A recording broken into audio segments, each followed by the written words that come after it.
Hi, I'm Jennifer Stein. You're watching Mainline TV. It's the public access network of the Main Line. My guests today are known as the paranormal adventurers. Joseph Flammer and Diane Hill are ghost investigators from Long Island, New York, who've been investigating hauntings, writing books and articles, and lecturing together for about 17 years. They've written 3 books: Long Island's Most Haunted, A Ghost Hunter's Guide.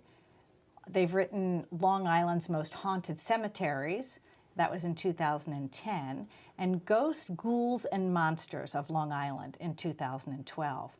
They're currently completing a 4th book about a UFO abduction case from Long Island. Joseph is a MUFON field investigator who works with a new special spotlight investigation group in the Hudson Valley of New York. They're focusing on investigations specifically from that region. Joseph has also written 2 popular UFO books, UFOs Over Long Island, New York in 2015, and UFOs Over America, The Scariest Cases. Joseph has also appeared on the Travel Channel's program called Mysteries at the Museum. And Diane Hill has been working with Joseph as a researcher, writer, and investigator, and a co-presenter with Joseph for over 17 years. So they presented this week at Mainline MUFON, and their presentations are available for streaming at MUFON Television. So MUFON stands for the Mutual UFO Network, and if you're interested in learning more about that, you can visit mainlinemufon.com. So thank you so much for coming down from Long Island to be here in Philadelphia. We had a great presentation last night. The audience was, you could have heard a pin drop through most of the presentation. And I like how you engage the audience too, because everyone has personal experiences, but they're not necessarily always comfortable talking about them. We like to say the most haunted place on Long Island where we live is the place where you see a ghost. Right, right. It applies anywhere. Right. So in your presentation, you started off with this a building that's no longer there called the Almshouse, I believe, right? That's in New York. Tell us a little bit about that building and that cemetery. You know, Diane is really the expert at the Almshouse Cemetery. You want to tell us about that? The Almshouse Cemetery is a place where they buried people from the Suffolk County Poorhouse or the Suffolk County Almshouse many years ago. People who were indigent, people who had no families, sometimes people that they found on the street that died suddenly, and they would take them to this cemetery, they would bury them. They started burying there in 1871. Their last burial was in 1953. There are over 1,000 people buried there. Unfortunately, they are buried by number, not by name, so they're anonymous as they were in life. They are anonymous in death. When we first started going there, the cemetery was unkempt, to say the least. Grass was growing over the headstones. The headstones are not very tall, and it was just neglected and forgotten. And we went there, and we had some interesting experiences. And then we brought a psychic with us, and her name was Janet Russell. She's a psychic on Long Island, and I don't know how she did it, but she kind of galvanized the Suffolk County Sheriff's Department to contribute money and to clean up the cemetery. They built a fence around it. They put up a sign that says it's the Almshouse Cemetery. It gives the dates of when they started and when they stopped burying there. And it's manicured now, it's taken care of. And the best thing of all is that there's a board now with all the numbers on it, and next to the numbers there are the people's names who are actually buried there. So that made us feel really good that happened, because you probably contributed to making it well, I don't know if we contributed, but I felt like at least now when people go there, if you want to know who's buried, you just go and you look up their number, and it's really it makes me feel like the souls are now recognized. As they were not in life, they are at least recognized in death. Now this is a place where a lot of people hear the spirits speak. So there's the psychic we brought there felt that they were mass graves as well. A lot of cemeteries became cemeteries because people were buried there first, and then they became a little bit more formal. But a lot of people have had experiences there. Now we have photographs that we can show you of what it's like to be there at night during a ghost hunt. Right, right. right. You were sharing some of them last night, like there are these large, well, there's orbs that show up. Right. Lots of orbs, and then this mist. So we went there at 2 o'clock in the morning now. You see on the screen right now a photograph of orbs. Now, those could be dust orbs, or we believe that it's mostly water that create these orbs. We had, when we first got there were virtually none, but as we talked to the spirits, they became more present and accumulating to the point where they seem to come together and form a mist. And the mist on the screen right now is typical of what we saw there.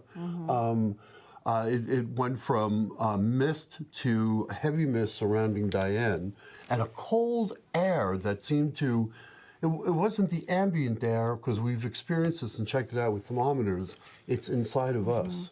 And I noticed you also shared last night when you took pictures there, you would take an array of photographs almost in a circle. Yes. And they would only be in certain areas, or the mist would follow certain people, but they wouldn't be behind them or beside them or whatnot. And they, even when you left the cemetery, these mists followed you or other people. That was another quite cemetery. That's interesting. very common, yeah. The mist that we showed last night in a graveyard in Oyster Bay, Long Island, was following us and taunting us. We got a face inside that mist, if you remember, that was taunting. The spirit, psychic said that is the spirit that is taunting one of the girls in the group that was having a personal experience with the spirits.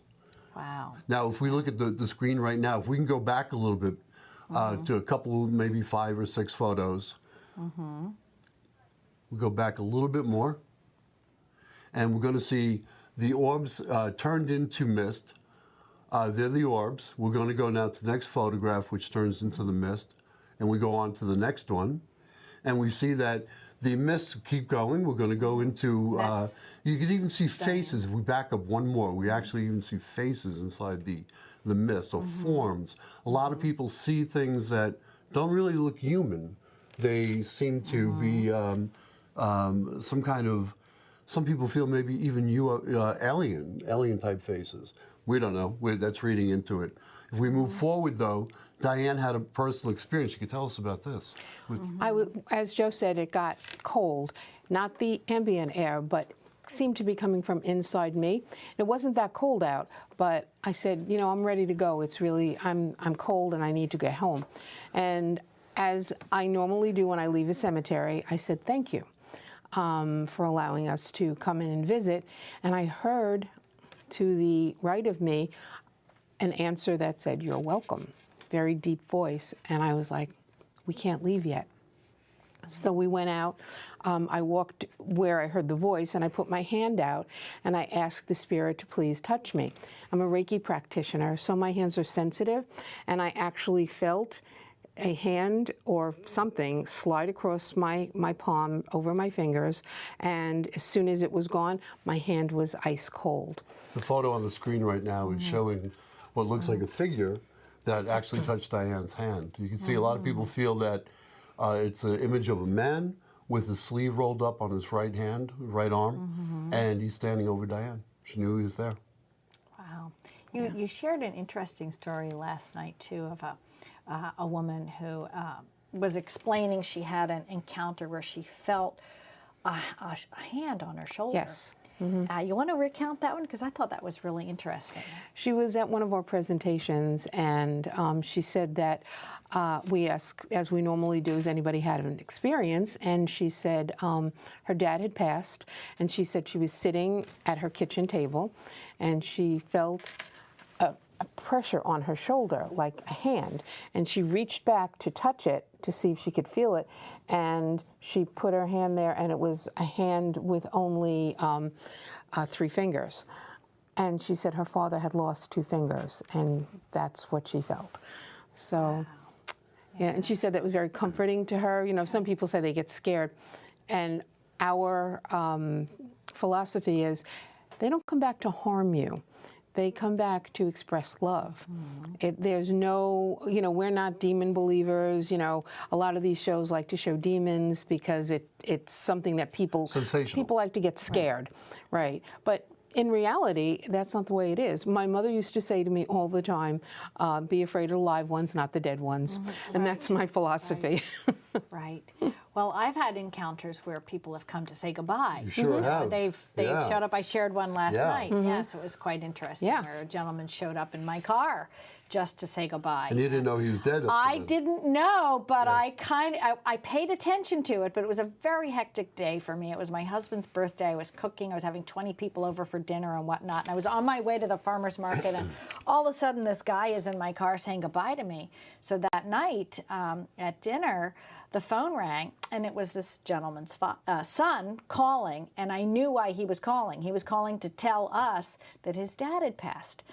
So I went up to Mike, who was busy with all of his guests at a busy dinner party, and I said, Mike, unfortunately, you got to take this call. I said, our dear friend has passed away. His dad's passed away, and he needs to talk to you.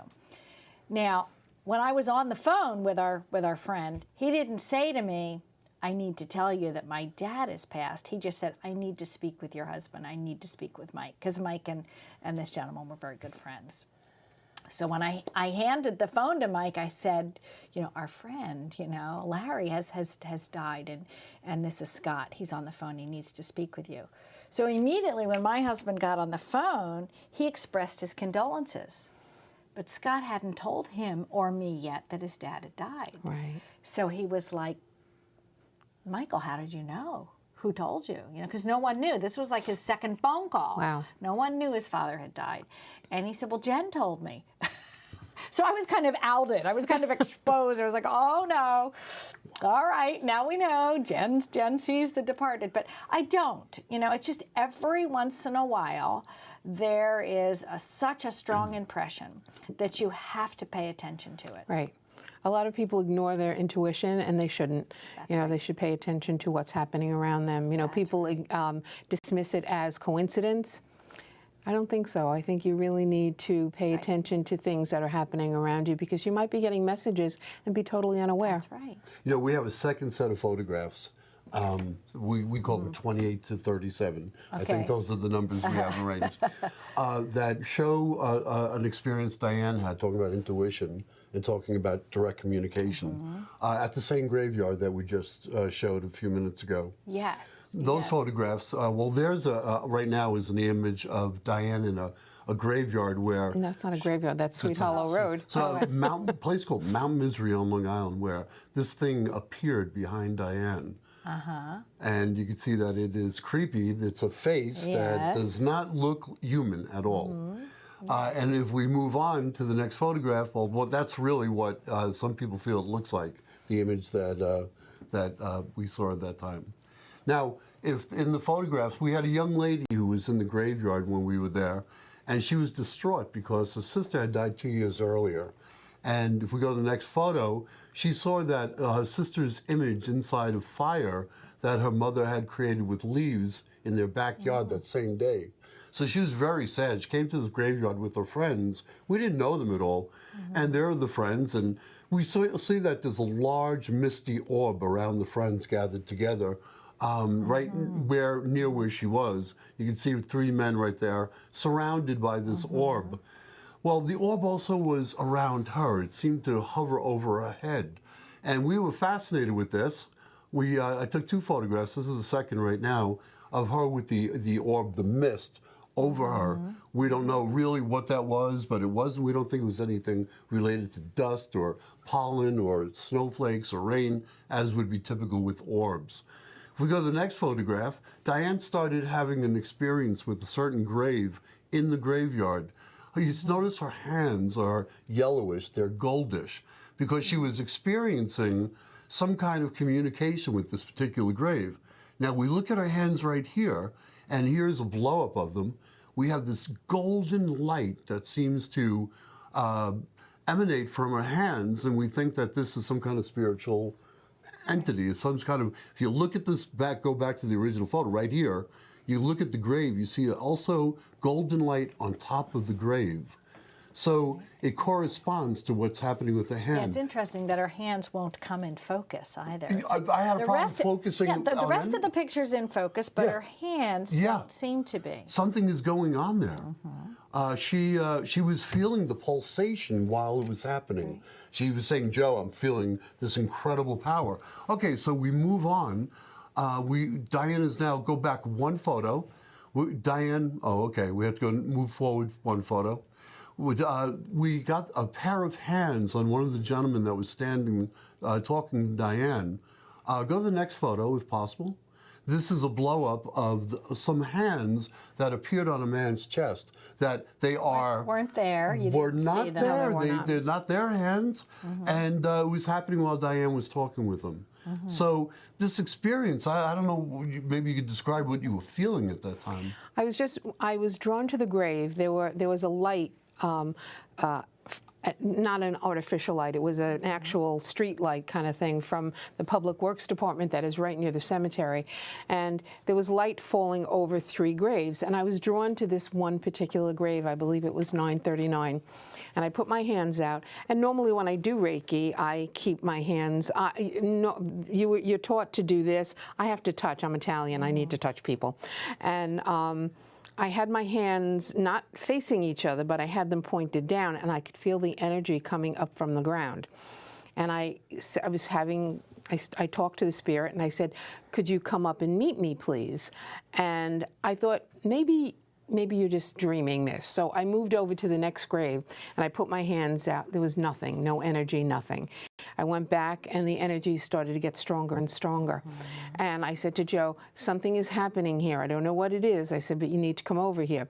And that's when he started taking the photographs. And the energy was just like bouncing back and forth between my hands, and I could really feel it. It was really strong. It's like a ping pong ball. Yes, exactly. I felt it myself sometimes. I've done Reiki. So Exactly. And it was very, very powerful. And when I was talking to the gentleman, there was one photograph. There's actually a mist coming up from the ground, in a little funnel. We don't have it today, I think, but there was a bolt of white light. And then the energy left this hand and was only in, I think it was in my right hand. There was only energy here. There was nothing in this hand. These are the kind of things ghost investigators experience, and they develop their intuition. And a lot of times when we go ghost investigating, we get a very sickly feeling when we know that we have activity around. It only lasts for a couple of seconds, but we feel it in unison when it happens, which is kind of weird that a lot of people do that. Right. We were sharing encounters last night. I had a pretty interesting encounter once right after one of my, I had a daughter who had to undergo some skull surgery. And I was sleeping with her because she was unbalanced because she had some ear tumor work done. And when we were sleeping after one of these surgeries, we had been released from the hospital, and she was, moaning and groaning all night. I knew she was in pain, and I suspected she wasn't doing well. And that night, while I was dreaming, I had a dream that I met my father, who had passed away 25 years before. I'd never met my daughter, but he had come to meet her. He wanted me to introduce my daughter to her, and I knew something was terribly wrong. And I was like, "No, Dad, I refuse to introduce her." So in the dream, I tell my daughter, "Don't talk to this man, and I'm going to be right back. I'm going to leave you here, but don't talk to him. Don't look at him. Don't leave with him. He's going to stay right here next to you, but don't go with him." And I had to wake up and then physically tell the rest of the family I'm taking her back to the hospital. There was a bit of an argument that pursued within the family. They're like, it's an hour and a half drive. She really doesn't want to go. She's not feeling well. I was like, no, we've got to go. We've got to go. And I finally get her there. They look at her. They go, spinal meningitis, which is actually sometimes common after skull surgeries because there was bone dust, that had gotten into her spinal column. And I can finally calm down because, all right, she's going to get the medical attention she needs. And the nurses looked at me and said, "You were right to bring her in, even though everybody told you not to." They said, "Maybe you had an hour, maybe you had an hour and a half, maybe 2 hours, but she was on her way. She was in trouble." What I never discussed with Juliet was my dream. So I go to administer, get her registered, and my husband goes off with her to the OR, and she gets IVs and steroids and all this put into her.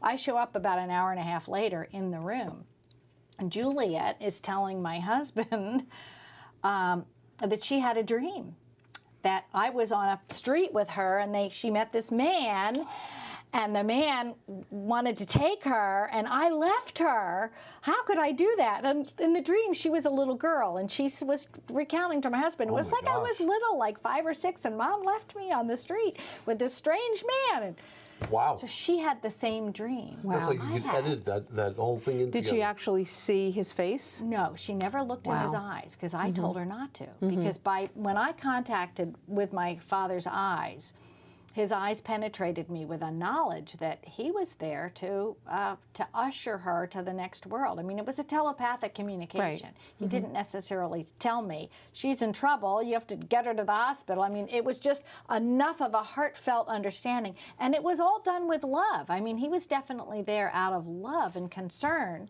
for this grandchild he'd never met. But to Juliet, he was a stranger. But he was kind of there protecting her, but he was also kind of like a stranger, and she was scared of him. But she that was had probably a the same good dream. thing, though, that she was afraid of him, because it made her pull back.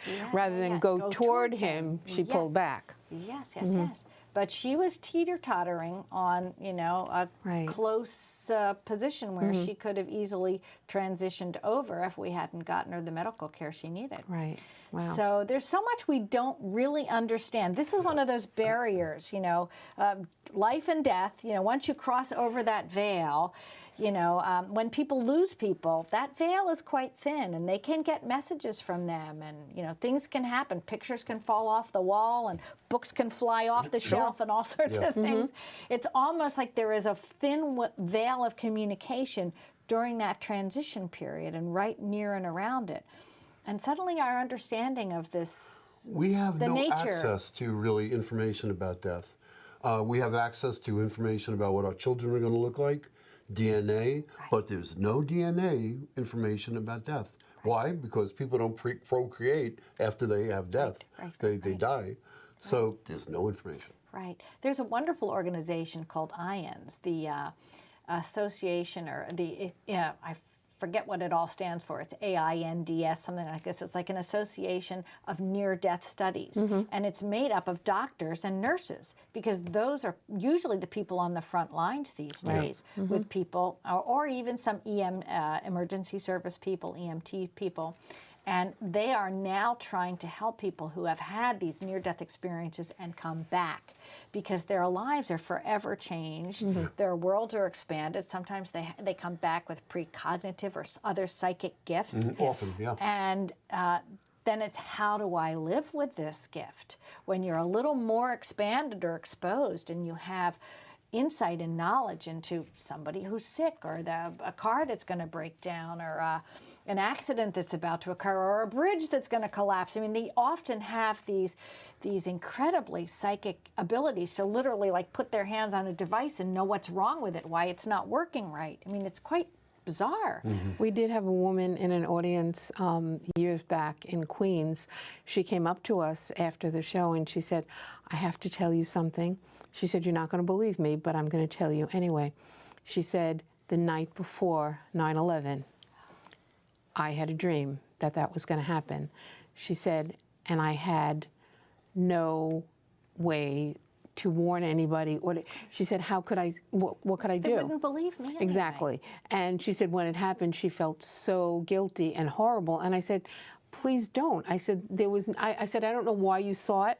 I don't know what the purpose was." I said, "But you couldn't have done anything about it anyway." That's right. I said, "You can't call the police and say, the towers are going to collapse. How would you know that?" And then they would suspect you did something. Of course. And I said, "You would sound like a mad woman." So I said, "You did the right thing." I said, "All you could do is pray for those souls that were not going to be there any longer."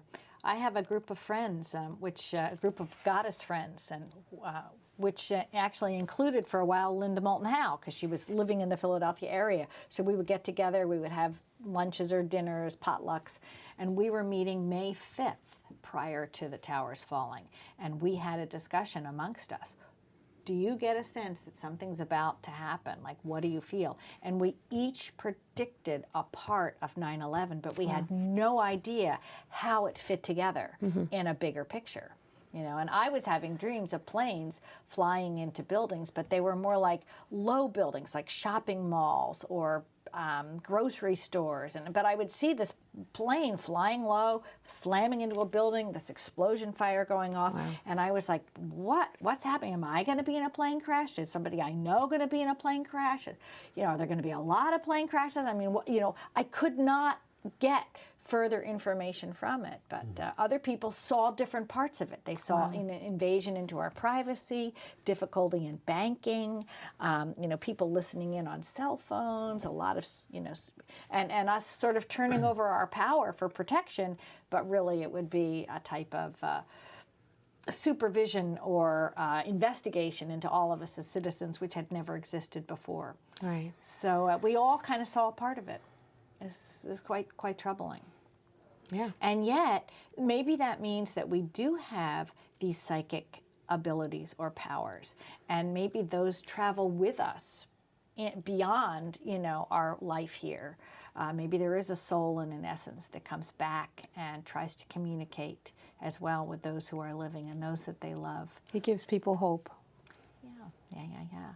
Well, so for those who are listening and watching and would like to know and learn more about you, or even invite the two of you to come and explore and investigate, how do people contact you, and what sort of work would you entertain in the future? Well, right now, the best way to reach us is probably through my website, josephflammer@yahoo.com. We do have a website where you could review our work, and that is it's Paranormal Adventurers with an R at the end. Okay. Or paranormaladventurers.com. Okay. We've spoken maybe about 800 times. Wow. Yeah, so we're out there talking a lot. Diane talks way too much. I like to tell her. I would say that's not obvious from my interview here. Usually she accuses me of it, so that's the problem. What kind of work do we do? We do investigations, but we are more writers, and we have a conference coming up. Diane and I are going to be speaking at the 13th Annual UFO Conference in Philadelphia, April 24th and 25th. Right, that will be the MUFON PA conference, That's which correct. is nice. That'll Yes. be up in Bucks County, and you'll be there, so people can meet you there, buy your books and whatnot. You sure can. But you'll also travel and speak to other groups too, like Lions Club and school associations and whoever is Our interested. website shows that we have a lot of places that we're going to be visiting. So if anybody wants to hire us, by all means, give us a call. Right. And we'll be And glad you'll to. go out and do investigations in places, right? Yes. Those are for free. We do those for free. Yeah, investigations we don't charge for. We bring people out with us because they ask if they can come. You know, and honestly, anybody can go walk into a cemetery. We don't do anything special. We just have been doing it for so long. That's why we get a lot of results. Right. Well, it's just been a delight to have you back, Joseph. You were Thank here you. before Thank you so much. discussing your UFO research. Great to be here all the time. I love the people here. And you may be back again, maybe in the Good. future. Good. Thank Maybe you in the future. Thank you. so much for coming to Mainline MUFON, and thanks for watching here at Mainline Television, the public access network of the Mainline.